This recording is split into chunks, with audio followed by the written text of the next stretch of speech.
शिहाबुद्दीन गौरी, मोहम्मद गौरी और गियासुद्दीन गौरी नाम के दो भाई अफगान शासक थे जो युद्ध प्रेमी थे, जिनका काम अन्य देशों की अलौकिक संपदा लूटना, सुंदर स्त्रियों के साथ समागम और मुस्लिम धर्म का प्रसार करना था, जिन्हें भारत के अतुल्य संपदा का पता चला।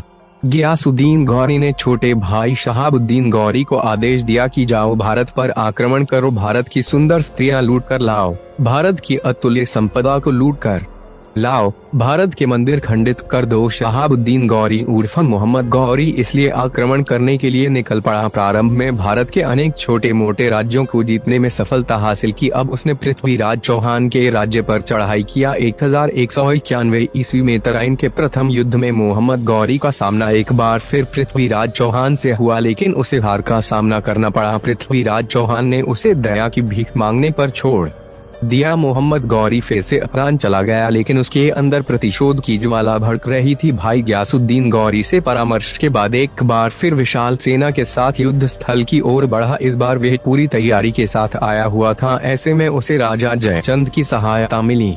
संयोगिता की सहेलियों ने बताया कि यह वीर सम्राट पृथ्वीराज चौहान है, जिन्होंने अपनी तलवार से आक्रांत मचाया हुआ है। संयोगिता पृथ्वीराज चौहान को देखकर मंत्रमुग्ध हो गई। पृथ्वीराज चौहान की नजर जब संयोगिता पर पड़ी, वे भी उस पर मंत्रमुग्ध हो गए। उन दोनों के बीच पारस्परिक प्रेम संबंध स्थापित हो गए। राज्य वापस लौटने पर संयोगिता ने पिता जयचंद से विवाह की इच्छा व्यक्त की, लेकिन राजा जयचंद इस विवाह प्रस्ताव को अपना अपमान समझते थे, क्योंकि पुत्री का विवाह करने के बाद उन्हें पृथ्वीराज चौहान के सामने हमेशा झुकना पड़ता। इसलिए उन्होंने इस विवाह को नामंजूर कर दिया और संयोगिता के विवाह के लिए भव्य आयोजन करवाया और देश विदेश के राजाओं को विवाह के लिए आमंत्रित किया। दरबार के बाहर द्वारपाल के स्थान पर उन्होंने पृथ्वीराज चौहान की मूर्ति लगवाई ताकि पृथ्वीराज चौहान को अपमानित किया जा सके। संयोगिता ने अपनी सखी से कहा है, सखी, इस खबर को पृथ्वीराज चौहान के पास पहुंचा दो, क्योंकि मैंने उन्हें अपना पति स्वीकार कर लिया है। संयोगिता जब वरमाला लेकर दरबार में उपस्थित हुई तो उसने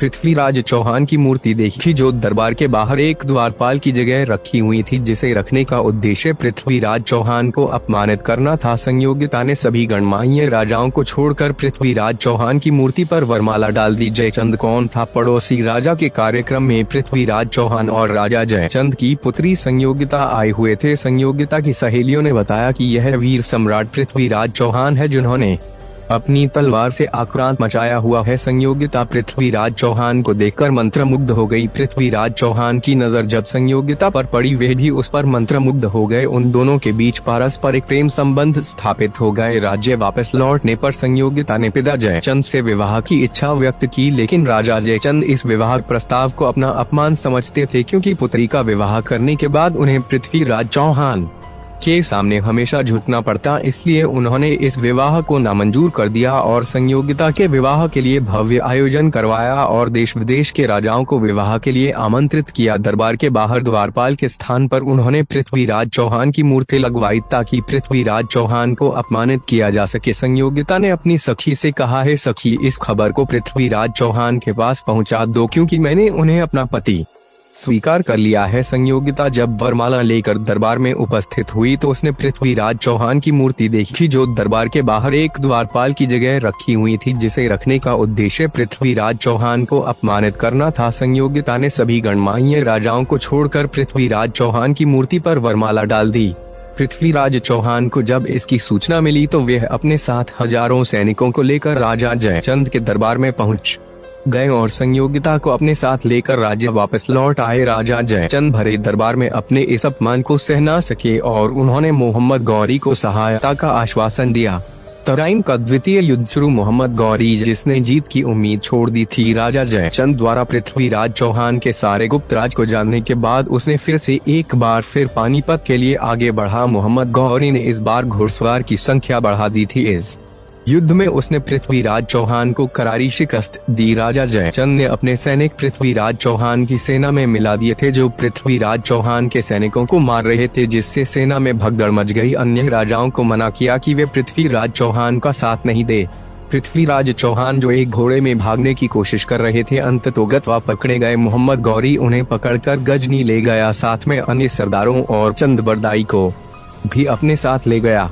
संयोगिता और अन्य सुंदर दासियों को पकड़ने के लिए सेनापति कुतुबुद्दीन ऐबक को प्रभारी पद सौंपा गया। सेनापति कुतुबुद्दीन ऐबक अजमेर पहुंच गया, लेकिन वहां पृथ्वीराज चौहान का किला इतना मजबूत बनाया गया था जिसमें एक और नदी थी, एक और खाई थी, सामने थी किले की मजबूत दीवार जिसे तोड़ना मुश्किल था। कुतुबुद्दीन ऐबक ने काफी प्रलोभन दिया किले का द्वार खोल दिया जाए, लेकिन राजमहल की स्त्रियों ने एक ना सुनी। अंत में कुतुबुद्दीन ऐबक ने निर्णय लिया कि किले के बगल वाली खाई को अजमेर के नागरिकों को मारकर उनकी लाशों से पाट दिया जाए, उन लाशों में हाथियों को चढ़ाया जाए और फिर किले की दीवारों को तोड़ा जाए। कुतुबुद्दीन ऐबक के इस आचरण से राजमहल की महिलाएं व्याकुल हो उठी और उन्होंने अपनी इज्जत को बचाने के लिए जौहर की तैयारियां शुरू कर दी। कुतुबुद्दीन ऐबक संयोगिता के सौंदर्य का स्वाद चखना चाहता था। आग की लपटों को देखकर वह व्याकुल हो उठा और उसने संयोगिता भाई धीरचंद्र को पकड़ के किले की दीवार सामने खड़ा कर दिया ताकि संयोगिता को अपने भाई पर तरस आ जाए और किले के द्वार खोलने के आदेश दिए, लेकिन किले के दरवाजे फिर भी नहीं खुले। संयोगिता के भाई धीरचंद्र की मौत हो गई। हाथियों के पैरों में कुचल जाने के बाद काफी मशक्कत के बाद किले की दीवार जाकर टूटी तो अंदर देखा तो वहाँ चारों तरफ आग की लपटें जल रही थी। महल में एक भी स्त्री का नामो निशान नहीं था, सभी जौहर कर गई थी। उधर गजनी में पृथ्वीराज चौहान संयोगिता की मौत की खबर सुनने के बाद आक्रोशित हो उठे। आंखें नीची न करने के कारण मोहम्मद गोरी गुस्सा हो गया। उसने हुक्म दिया है कि इस काफिर की दोनों आंखें गर्म सताखों से फोड़ दी जाए। इस प्रकार पृथ्वीराज चौहान अंधे हो गए। उन्हें चंदबरदाई के साथ जेल में ठूंस दिया गया। पृथ्वीराज चौहान जेल के अंदर ही अपने शब्द भेदी बाण का अभ्यास किया करते थे। जेल के कर्मचारियों ने यह सूचना मोहम्मद गोरी के भाई गियासुद्दीन गोरी को जाकर बताई। उस समय मोहम्मद गौरी ईरान आक्रमण के लिए गया था। गियासुद्दीन गोरी उनकी इस कुशलता को अपनी आंखों से देखना चाहता था, इसलिए उसने पृथ्वीराज चौहान और चंदबरदाई को दरबार में बुलाया। गियासुद्दीन गोरी ने आदेश दिया कि चंदबरदाई के शब्दों को सुनकर पृथ्वीराज चौहान चंदबरदाई के सीने पर अपने शब्द भेदी बाण की कार्य कुशलता का परिचय दें। चंदबरदाई ने मौत नजदीक आते देख यह भांप लिया था कि अब ना तो मैं बनूंगा ना पृथ्वीराज चौहान, इसलिए उन्होंने एक दोहा बोला। चंदबरदाई के इस दोहे को सुनकर पृथ्वीराज चौहान ने तीर चला दिया। यह तीर जाकर सीधे गियासुद्दीन गोरी के सीने पर जा लगा और उसे मरते देर ना लगी। इसके पश्चात पृथ्वीराज चौहान और राजकवि चंदबरदाई ने एक दूसरे को बघंग छुरी मारकर प्राणों का बलिदान दे दिया। 1206 में खोखर के जाटों द्वारा मोहम्मद गोरी की भी हत्या कर दी गई। पृथ्वीराज चौहान को सबक सिखाने के लिए गियासुद्दीन गौरी और पृथ्वीराज चौहान की कब्र एक साथ बनाई गई। जब भी मुस्लिम श्रद्धालु गियासुद्दीन गौरी की कब्र पर जाते हैं तो पहले वे पृथ्वीराज चौहान की बाहर बनी कब्र को जूतों से मारते हैं। जूते वहां पहले से रख दिए गए हैं। अल्लाह से प्रार्थना करते हैं कि इस काफिर व्यक्ति ने हमारे सुल्तान के साथ विश्वासघात किया और धोखे से उन्हें मौत के घाट उतार दिया। फिर अंदर जाकर गियासुद्दीन गौरी की कब्र पर फूल चढ़ाते हैं।